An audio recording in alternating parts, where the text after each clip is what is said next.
परिषद घेतली। आज मी संजय राऊत यांचं मनापासून अभिनंदन करतो की नाशिक मधली गुंडगिरी संपवल्याबद्दल देवाभाऊंचं त्यांनी कौतुक केलं, अभिनंदन केलं।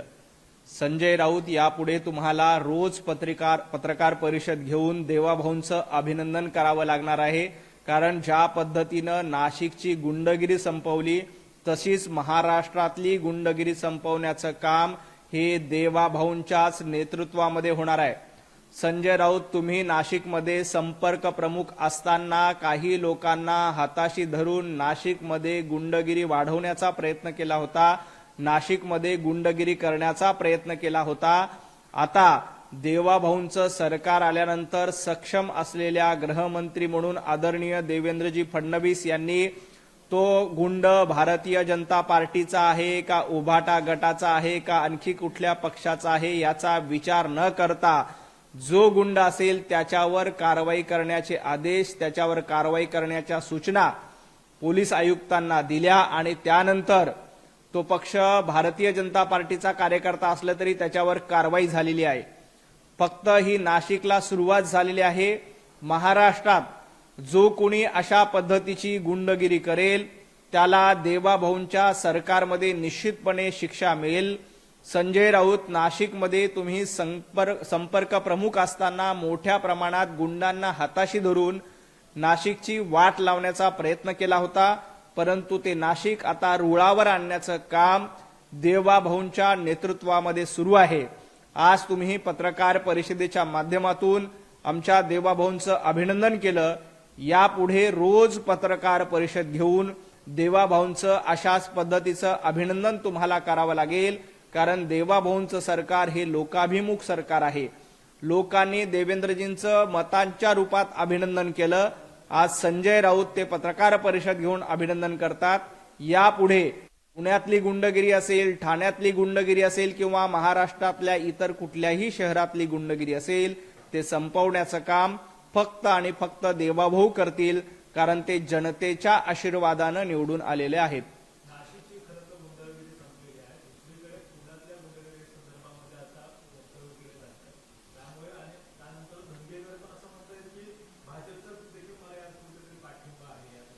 कुठल्याही गुंडांना भारतीय जनता पार्टीचा पाठिंबा नाही आणि साथ नाहीये।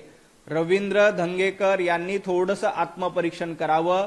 ते किती पक्ष फिरून कुठे कुठे गेलेत हे रवींद्र धंगेकर यांनी बघावं। गुंडगिरीची भाषा किंवा गुंडगिरी सहन करणारा भारतीय जनता पार्टी नाही। भारतीय जनता पार्टीचा कार्यकर्ता जरी गुंडगिरीत आढळला तरी त्याला अटक करण्याची हिंमत भारतीय जनता पार्टीच्या मुख्यमंत्र्यांमध्ये आहे, महाराष्ट्राच्या मुख्यमंत्र्यांमध्ये आहे आणि देवाभाऊमध्ये आहे। त्यामुळं इतरांनी गुंडगिरीबद्दल बोलू नये। नाशिकमध्ये काय झालं ते आपण बघितलं। नाशिक अभी सुरुवात आहे। महाराष्ट्रातल्या सर्व शहरामध्ये गुंडगिरी, खंडणीखोर यांना हद्दपार करण्याचं काम हे निश्चितपणे सन्माननीय मुख्यमंत्री देवेंद्रजी फडणवीस करतील।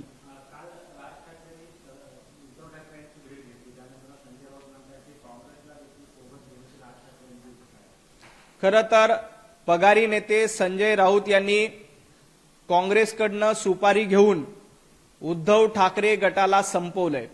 उद्धवजी ठाकरे यांच्या गटाला काँग्रेसच्या दावणीला बांधण्याचं काम संजय राऊत यांनी केलं होतं। उद्धवजी ठाकरे यांना हिंदुत्वापासून दूर करण्याचं काम संजय राऊत यांनी केलं होतं।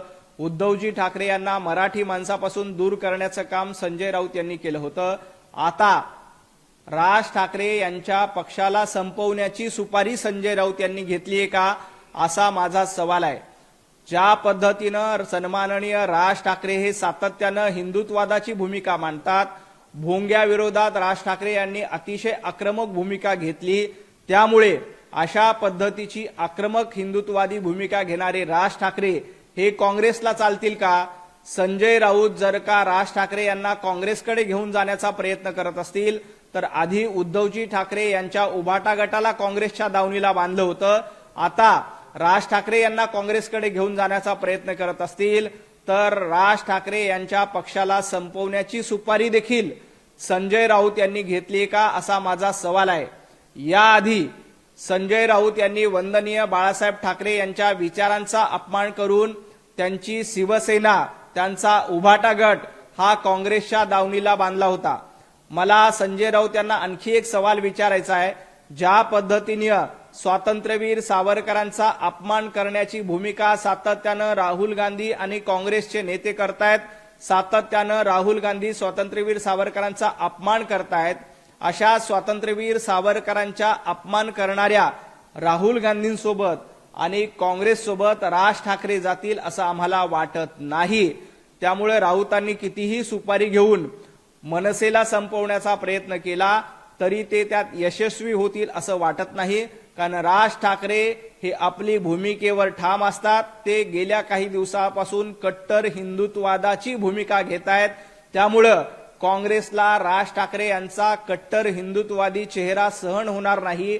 कट्टर हिंदुत्ववादी भूमिका काँग्रेसला पचनी पडणार नाही. त्यामुळे संजय राऊत यांनी कितीही प्रयत्न केले तरी पगारी नेते त्यात यशस्वी होतील असं मला वाटत नाही.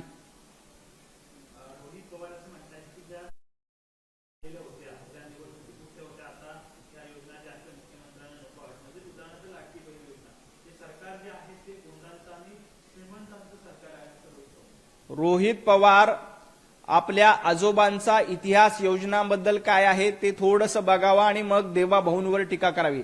तुम्हाला आठवत असेल तर विधानसभेच्या निवडणुकीला अशाच पद्धतीनं लाडकी बहीण योजना बंद करणार अशा पद्धतीची अफवा महाविकास आघाडी सरकारमधील महाविकास आघाडीतल्या पक्षातील लोकांनी त्यावेळेला उठवली होती की महायुतीचं सरकार आल्यानंतर लाडकी बहीण योजना बंद होईल.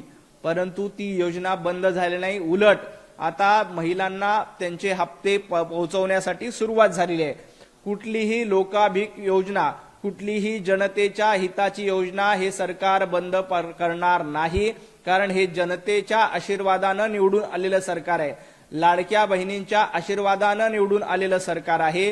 त्यामुळे रोहित पवारांनी अशा अफवा पसरवणं बंद करावं. स्थगिती सरकार हे महाविकास आघाडीचं सरकार होतं, तर हे सरकार गतिशील सरकार आहे.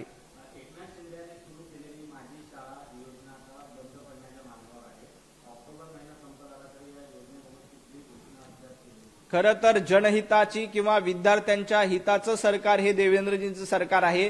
त्यामुळं अशा पद्धतीच्या अफवा पसरवणं विरोधकांनी बंद केलं पाहिजे. वेगवेगळ्या योजना या विद्यार्थ्यांच्या हितासाठी असतात. काही योजनांमध्ये बदल करून पुन्हा नव्याने ते आणल्या जातात. त्यामुळं कुठलीही जनहिताची योजना, विद्यार्थी हितांची योजना बंद करणारं हे सरकार नाही.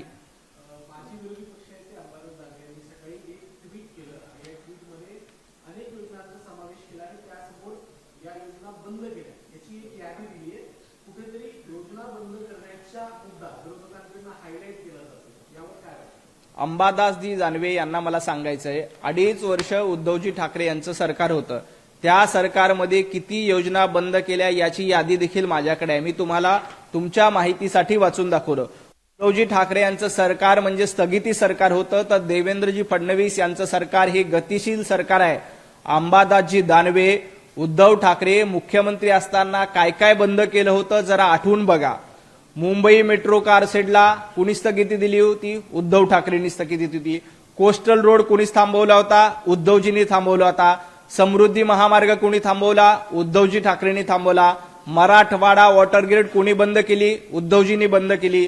जलयुक्त शिवार योजना ज्यातून आमच्या लाखो शेतकऱ्यांना पाणी मिळत होतं ती योजना कुणी बंद केली? उद्धवजींनी बंद केली.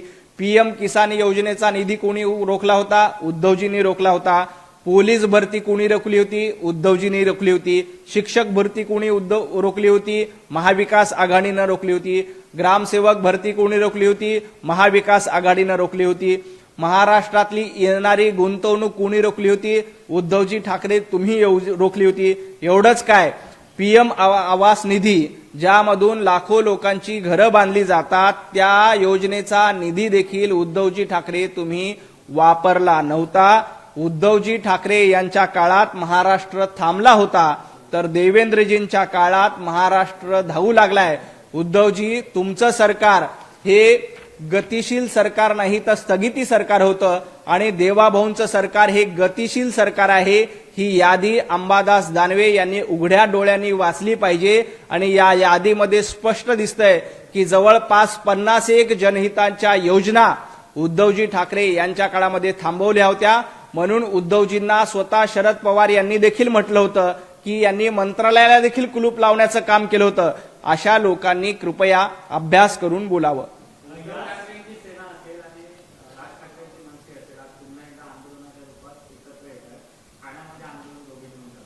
खरं तर ठाण्यामध्ये आंदोलन करण्यापेक्षा मातोश्री 2च्या बाहेर जाऊन आंदोलन केलं पाहिजे.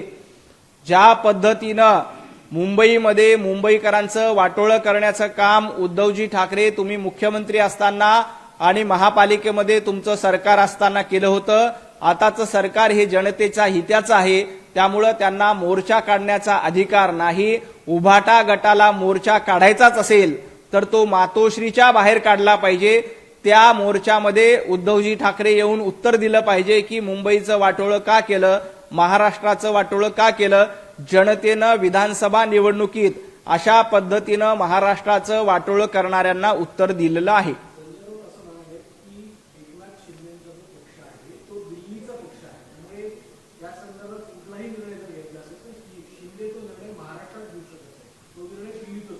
खरं तर गेल्या काही दिवसांपासून संजय राऊत आणि उभाटा गटाचा कुठलाच निर्णय मुंबईमध्ये होत नाही.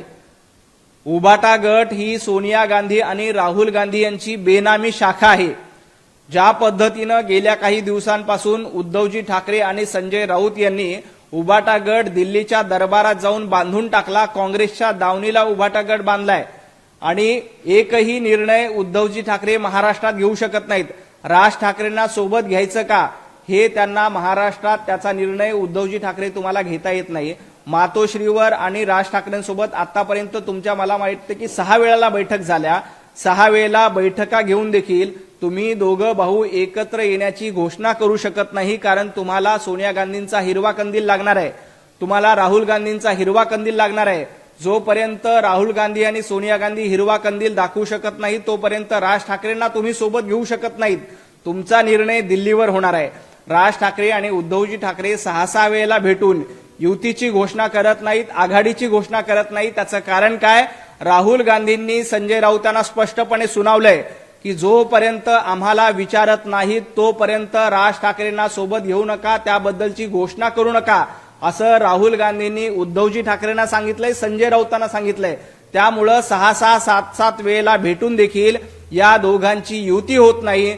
जोपर्यंत सोनिया गांधी आणि राहुल गांधींच्या दरबारातून यांना परवानगी मिळत नाही तोपर्यंत यांच्या आघाडीचा किंवा युतीचा निर्णय होणार नाही.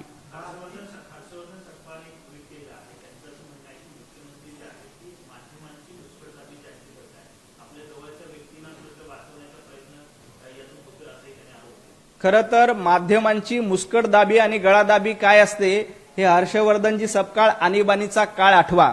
आणीबाणीच्या काळामध्ये इथल्या वर्तमानपत्रावर बंदी आणण्याचं काम, माध्यमांवर बंधनं लादण्याचं काम इंदिरा गांधींच्या सरकारने केलं होतं आणि हर्षवर्धनजी त्यांच्या विचाराचे तुम्ही पाईक आहात. ज्या पद्धतीनं या देशाची घटना कुलूपबंद करण्याचं काम, या देशातल्या घटनेच्या विरोधात जाऊन कार्य करण्याचं काम आणीबाणीच्या काळात इंदिराजी गांधी यांनी केलं होतं. त्यामुळे हर्षवर्धनजी तुमची परंपरा ही बंदी घालण्याची आहे. तुमची परंपरा माध्यमांच्या स्वातंत्र्यावर गदा आणण्याची आहे. देवाभाऊंचं सरकार हे जनतेचं सरकार आहे. माध्यम अशा पद्धतीचा प्रश्न विचारू शकतात कारण हे देवाभाऊंचं सरकार आहे. माध्यमांना स्वातंत्र्य दिलं जातं कारण ते सातत्यानं जनतेची भूमिका मांडतात आणि जे जनतेची भूमिका आणीबाणीच्या काळात मांडत होते त्यांना तुम्ही लॉकअपमध्ये टाकलं, त्यांना तुम्ही तुरुंगात टाकलं. साधं आंदोलन इंदिराजींच्या काळामध्ये करता येत नव्हतं. राहुल गांधी तुम्ही जेव्हा केंद्रामध्ये सरकार होतं, मनमोहन सिंग पंतप्रधान होते, तेव्हा देखील अशाच पद्धतीनं माध्यमांची गळचेपी करण्याचं काम तुमच्या काळामध्ये केलं. आता खऱ्या अर्थानं माध्यम स्वातंत्र्य आहे. खऱ्या अर्थानं प्रत्येक जण येऊन प्रश्न विचारू शकतो आणि त्याचं उत्तर देण्याची हिंमत आमच्यामध्ये आहे. तुमच्या काळामध्ये साधा प्रश्न विचारला, राहुल कुलकर्णी यांनी एक प्रश्न विचारला होता तो तुम्ही त्यांना तुरुंगात टाकलं होतं. अर्णब गोस्वामी यांनी एक प्रश्न विचारला होता तर त्यांना तुरुंगात टाकलं होतं. आमचे मित्र राहुल झोरी यांनी एक बातमी केली होती तर त्यांना गुन्हा दाखल केला होता. काही लोकांनी साधा बातमीमधला प्रश्न विचारला, तुमच्या विरोधामध्ये एक बातमी केली तरी आमच्याकडे दंडुके आहेत त्यांनी सोलून मारू, अशा पद्धतीची भूमिका तुमची होती. एका नौदल अधिकाऱ्यानं कार्टून फॉरवर्ड केलं होतं म्हणून त्याचा डोळा फोडणारे महाविकास आघाडीमध्ये तुम्ही होतात.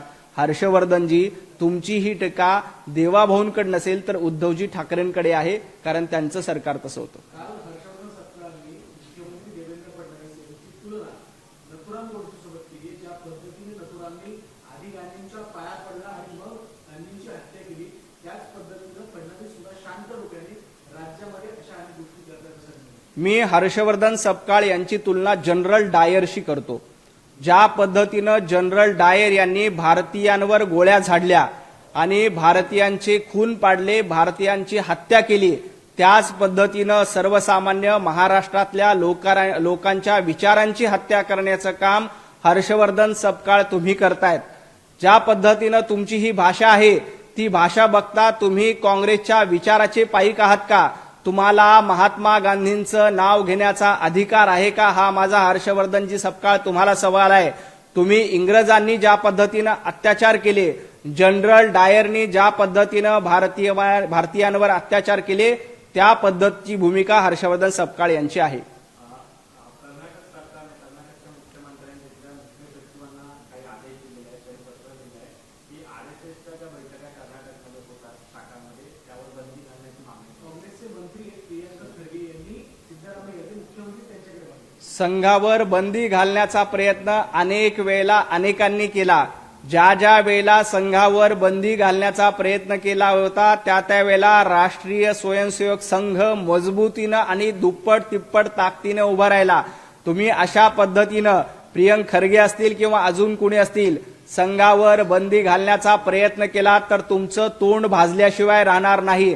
राष्ट्रीय स्वयंसेवक संघ हा देशसेवेसाठी, देशभक्तीसाठी आणि राष्ट्रनिष्ठा लोकांमध्ये यावी यासाठी प्रयत्न करत असतो. संघावर बंदी घालण्याचा प्रयत्न याआधी अनेक वेळेला झाला, परंतु सगळेजण त्या माध्यमातून तोंडावर पडले.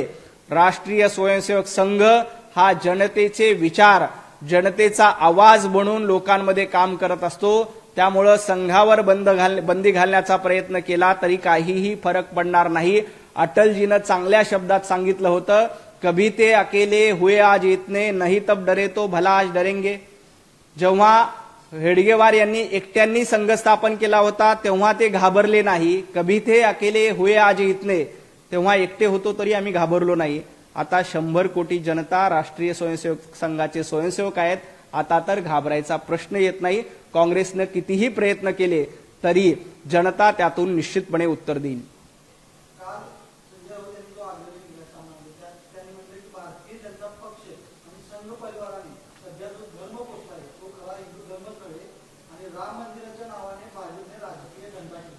संजय राऊत यांनी धर्मांतर केलेलं आहे. सामनामधून धर्मांतर करून इटलीचा धर्म स्वीकारण्याचं काम संजय राऊत यांनी केलंय. त्यामुळे संजय राऊतांना हिंदू धर्माबद्दल बोलण्याचा अधिकार नाही. गेल्या काही दिवसांपासून ज्या पद्धतीनं सामनामधून अग्रलेख येतात, ते अग्रलेख उभाटा गटाचे आहेत का काँग्रेसचे आहेत असा प्रश्न पडतो. त्यामुळं संजय राऊत यांनी इटलीचा धर्म स्वीकारलेला आहे. त्यामुळं ज्यांनी दुसऱ्याचा धर्म स्वीकारला त्यांनी राष्ट्रीय स्वयंसेवक संघ किंवा भारतीय जनता पार्टीला हिंदुत्व शिकवू नये. ज्यांनी आपला पक्ष सोनिया गांधींच्या चरणावर अर्पण केला, राहुल गांधींच्या पायावर अर्पण केला, त्यांनी भारतीय जनता पार्टीला धर्म शिकवू नये. खूप खूप धन्यवाद.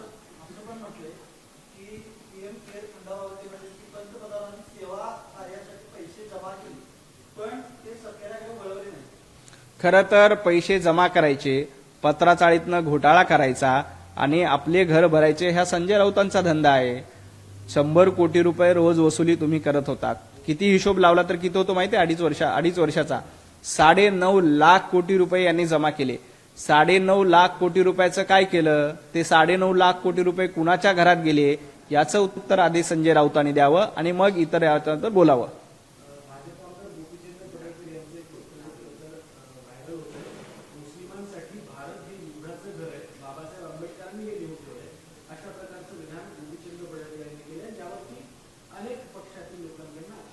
खरं तर महामानव डॉक्टर बाबासाहेब आंबेडकरांनी मुस्लिम धर्माबद्दल काय काय लिहून ठेवलं हे तुम्ही देखील वाचन केलं पाहिजे. त्यांचे जर का विचार तुम्ही वाचले तर तुम्हालाही त्याबद्दलचं वास्तव लक्षात येईल.